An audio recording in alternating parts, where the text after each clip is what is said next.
Hi, welcome to Ask a Local Expert, a new series.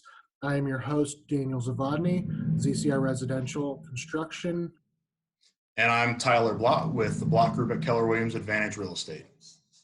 So, the goal here is to field your questions about items you want discussed by local experts. We all know we can get online and get 100 different answers to a question, but we want that relationship and to build the value in the community. So if you guys have any questions you need answered by a local expert, make sure you let us know.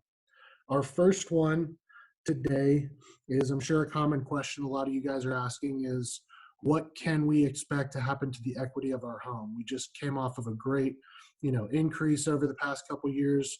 What's going to happen in a time like this with uncertainty, and what historical events can we look to see, what we can expect? And Tyler's going to go ahead and take it from here. Yeah, let me pull up some graphs I have here. Historically, home sales have actually performed really well in the event of pandemics or major earth-shattering events. Since 9/11, we've really had 6 epidemic or pandemic events, going all the way back to obviously 9/11 itself, but then again, SARS, there was the Zika virus, H1N1, Ebola, and I'm sure I'm missing a couple, but there's been 6 events. And really kind of what we've seen in the historical record is housing sales have continued to climb, and existing home prices have also continued to climb. And really the only one that we see that is different than that was the H1N1 outbreak in 2009. And if you think about that chronologically, H1N1 happened right at the bottom of the last recession. So we started to see home sales come back up leading into 2009, and then they went right back down. And part of that's probably from a contraction of inventory as people are, right as they are right now, just experiencing that, hey, do I want to let people into my home that may or may not be sick, that I've never met? So that plays into it. But on the other side of that, coming out of 2006, 2007, 2008, we were seeing a sharp decrease in prices. And as inventory contracts, that actually caused the median price to kind of flatten out. We saw a 12.4% decrease from 2008 to 2009. And then 2009 to 2010, it only decreased by 0.2. So essentially it stayed the same for all intents and purposes.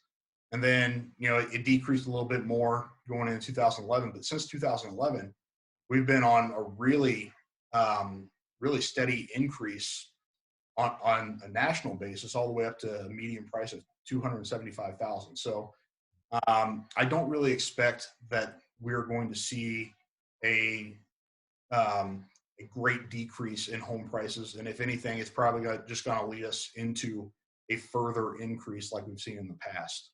Oops, that's going the wrong way, isn't it? Yeah, so there we are. So this is what we've seen in the last 5 recessions. And again, recession doesn't necessarily mean that we have a housing recession. So, 1980 and 1981, we had interest rates up in the 20s, and home prices continued to go up. We found creative ways to keep transacting deals. My dad actually, he was getting in the business right at that time. He said, they sold more real estate on creative means, whether it was assuming mortgages or land contracts or wraparounds or some of those other things that you hear, really seasoned agents talk about that we don't practice anymore. They were selling real estate doing that. And they sold more real estate that way than we did in 2008, when essentially lending and everything came to a complete stop. And I'm going to talk about that here in just a second. But So what caused that housing bubble, and can we be sure that it's, not right for another one? yeah, absolutely.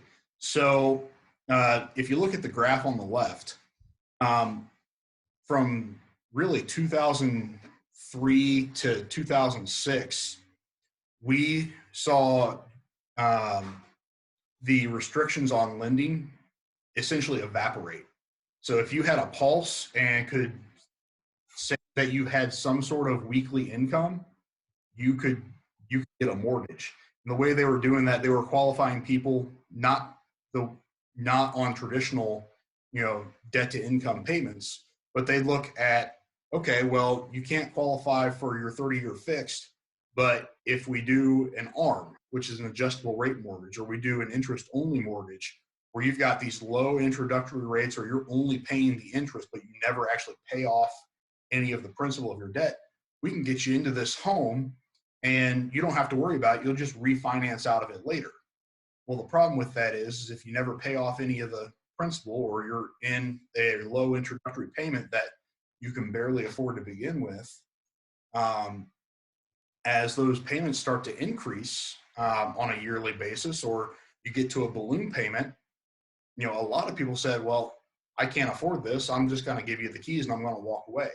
And that's what led to the housing bubble crash. People were turning in keys in lieu of foreclosure.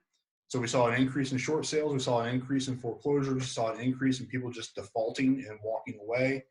And, come 2008, the house of cards collapsed on itself. And that led to prices, like we said, they went down 12.4%.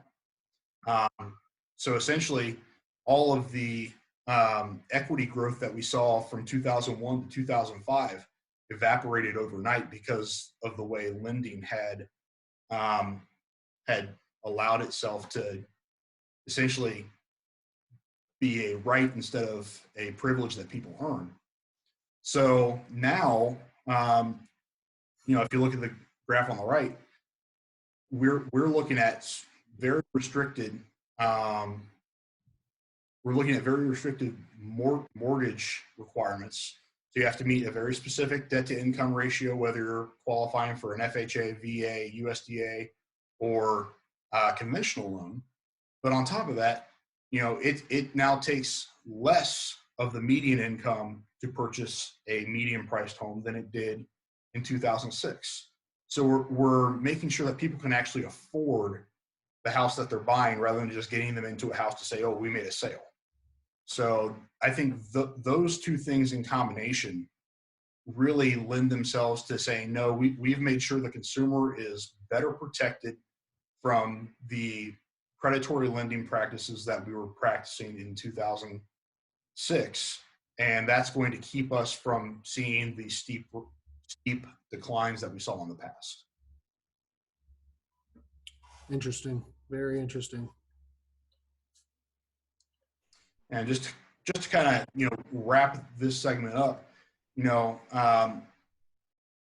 last the last week of April. So we've been in coronavirus lockdown now for what, 3 weeks, 4 weeks? It's hard to remember, right? Everything kind of runs together.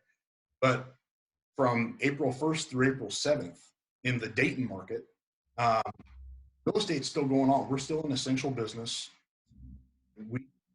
We as a market added 245 new listings. 195 homes went under contract, and 317 actually closed. So, you might say, well, those 317 were already under contract, and that's true. But that's 317 people who could pass a second, employment verification, in some cases the day of. So those are people who had not lost their jobs, who had already planned on moving and could still qualify for the loan the day of closing. So we're still seeing a lot of strong demand. We're still seeing transactions take place. In fact, in the last 2 weeks, I have had 3 separate multiple offer situations. And I haven't seen that kind of activity since 2017. So I think when we come on the other side of this, as inventory starts to hit the normal seasonal levels, and we're really tapping into the pent up demand, we're going to see prices get back to a healthy level like they have been in the past. Awesome. Tyler Blatt, Keller Williams Advantage, keep up the good work, and we'll catch you guys next time. Keep in mind, if you have any questions or experts you want to hear from, let us know, and we'll get that information to you as quickly as possible. Thank you.